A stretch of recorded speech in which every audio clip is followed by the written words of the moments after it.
காது முடை அவளோ கேளு.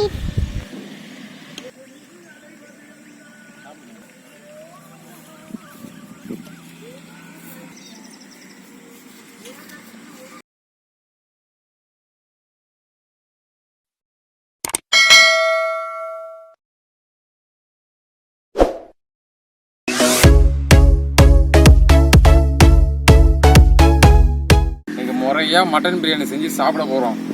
1 கிலோ மட்டன் எடுத்தாச்சுப்பா. நல்லா வந்து கெடாட்டு கறி, நல்லா கொஞ்சம் இலசாக தான் கேட்டேன். கறி வாங்கியாச்சு. பாஸ்மதி அரிசி நம்மகிட்ட ரெடியாக இருக்குது. இப்போ இந்த இயற்கையான பசுமையில் நம்ம முறையாக பிரியாணி செஞ்சு சாப்பிட போகிறோம். முறையாக சமைக்கிறோம், செம்மையாக ருசிக்கிறோம். எல்லாரும் வந்துருங்க.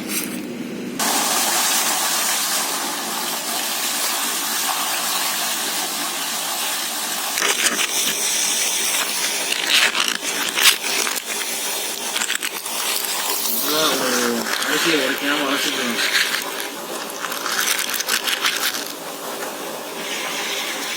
வளர்க்கக்கூடாது. சும்மா அப்படி கையில் அப்படி வளர்த்து விட்டு 2 டைம் அலசிடணும். அலசி ஊற வச்சுக்கணும்.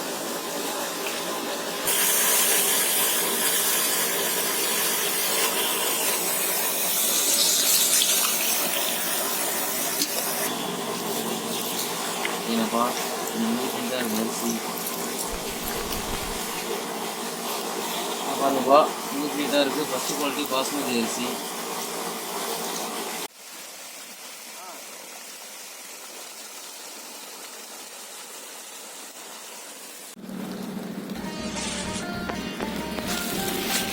வடி பிரியாணி செய்ய போகிறோம்ப்பா, மட்டன் வடி பிரியாணி.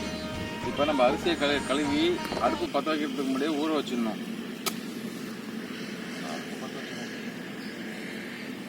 பற்ற வச்சு தண்ணி சூடு பண்ணிடலாம். சோறை முதல்ல வடிச்சிடலாம். வெங்காயத்தையும் தக்காளியும் அரிஞ்சிடலாம்ப்பா. முதல்ல வெங்காயத்தை அரிஞ்சிடலாம்.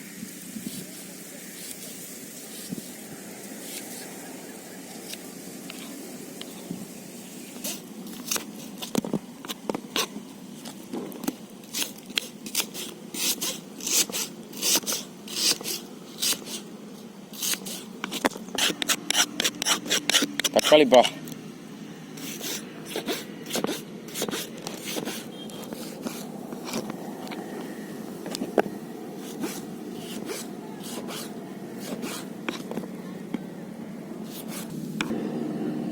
அடுத்து பார்த்தீங்கன்னா காரத்துக்கு ஒரு 3 பச்சை மிளகா கீரை விட்டுருலாம். எண்ணெய் ஊற்றிடலாம். எண்ணெய் விட்டுடலாம்ப்பா.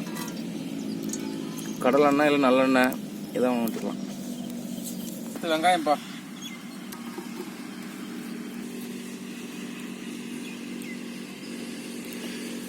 வெங்காயத்தை போட்டுருவோம். பட்டை கிராம்பு, இந்த பூ இருக்குங்களா, இந்த பூ போடணும். பிரியாணியை பொறுத்த வரைக்கும் பார்த்தீங்கன்னா வெங்காயம் நல்லா பொன்னிறமாக வதக்கணும். அப்போ தான் உங்களுக்கு டேஸ்ட் நல்லா எடுத்து பார்த்தீங்கன்னா நல்லா பொன்னிறமாக வெங்காயம் நல்லா வதங்கிடுச்சு. எண்ணெயிலே நல்லா வதங்கிடுச்சு.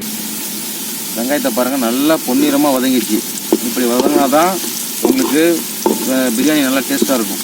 புதினா கொத்தமல்லி. புதினா கொத்தமல்லி அடுத்து போட்டு வதக்கணும். அப்போ தான் பிரியாணியை ஒவ்வொரு டைம் திறக்கிறப்ப, சட்டியை திறக்கிறப்ப அந்த ஸ்மெல்லு நல்லா வரும். தனி மிளகாய் தூள்ப்பா 2 ஸ்பூன் போட்டால் தான் அந்த வந்து எண்ணெயில் அந்த கலர் ஏறிடும்.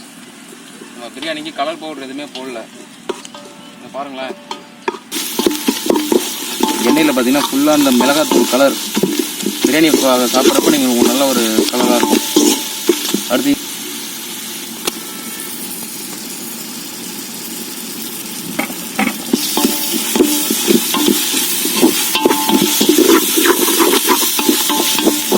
அடுத்து பச்சை மிளகாப்பா, ஒரு 3 பச்சை மிளகாய். பார்த்தீங்கன்னா தக்காளி பழம். ஒரு நிமிஷம். தக்காளி நல்லா வதங்கிச்சு. அடுத்து தயிர்ப்பா. புளிப்புக்கு வந்து தக்காளியும் தயிரும் சேர்த்துருக்கோம். அதான் சுவை அதிகமாக இருக்கும். நல்ல ஒரு கலராக இருக்கு.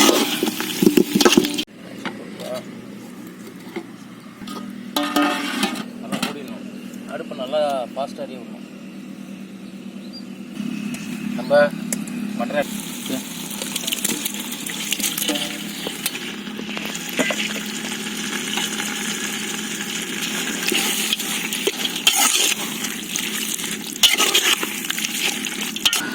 இதில் பார்த்தீங்கன்னா 1 லிட்டர் பிரியாணிக்கு ஒரு 800 ml தண்ணி ஊற்றணும். 1 லிட்டர் தண்ணி இது. மட்டன் வந்துச்சேன்னு பார்க்கலாம்ப்பா.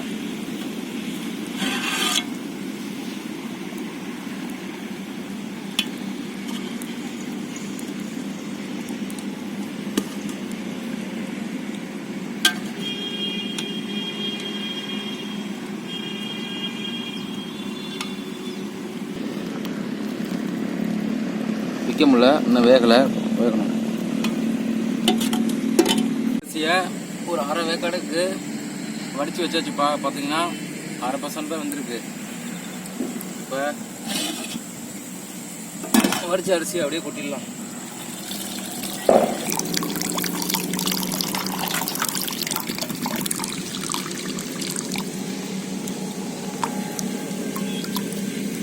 பார்த்தீங்கன்னா அப்படியே இதில் கொட்டிடலாம். சாப்பாடு மசாலாவில்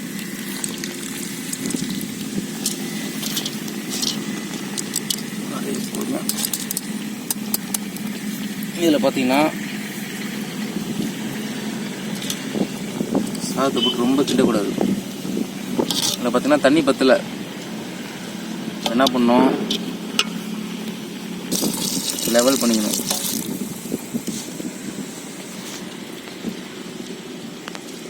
ரொம்ப அமுக்குனா சாதம் உடஞ்சிடும்.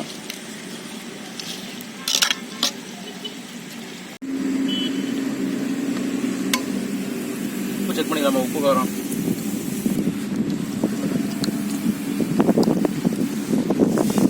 உப்பு தான் கொஞ்சம் குறைவாக இருக்குது. உப்பிடு.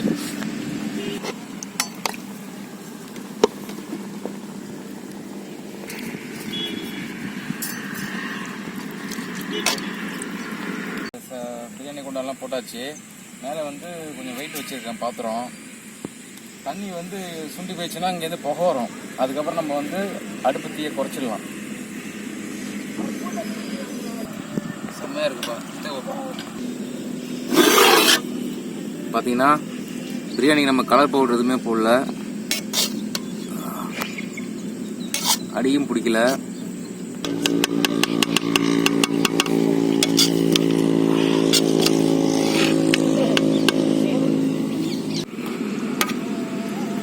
பிரியாணி செம்மையாக வந்திருக்குப்பா. எல்லாரும் சாப்பிட வாங்க.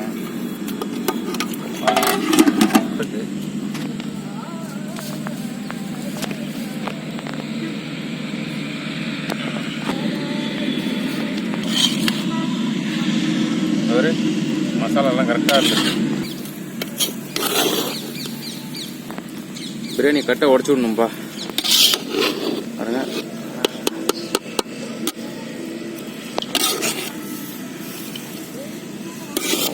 செம்மையாக இருக்கு.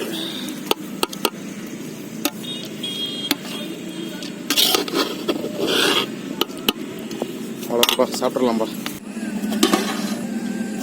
பிரியாணிப்பா.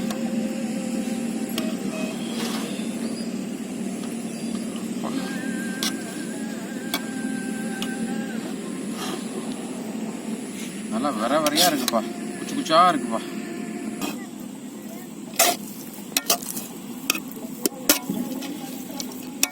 சரியான பதம் பாது. மட்டன்லாம் செம்மையா வந்திருக்கு.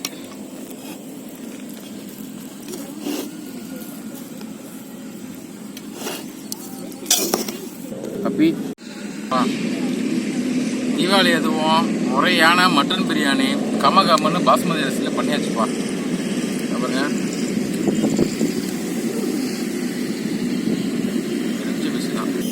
சூடாக இருக்குப்பா மட்டன். முதல்ல சுவை எப்படி இருக்கு பார்த்துக்கலாம்ப்பா.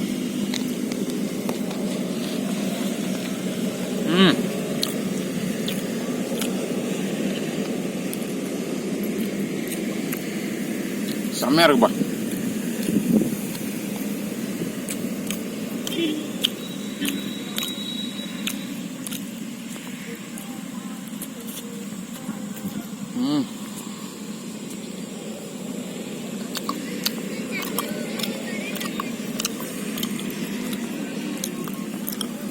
கமகமான பாஸ்மதி அரிசி.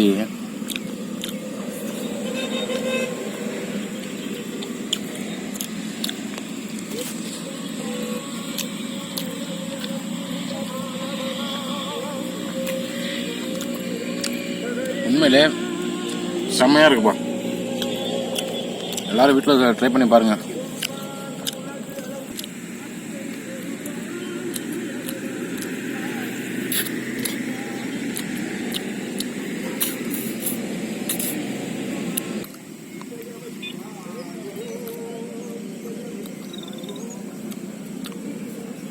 நல்லா வந்திருக்கு. அந்த புதினா கொத்தமல்லி வாசனை உண்மையிலே இருக்குப்பா.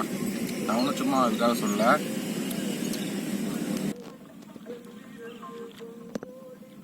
அருமையா இருக்குப்பா.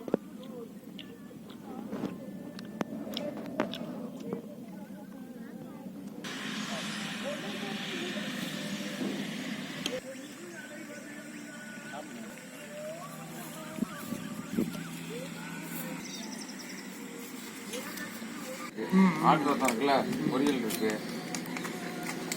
சாப்பிடுங்க.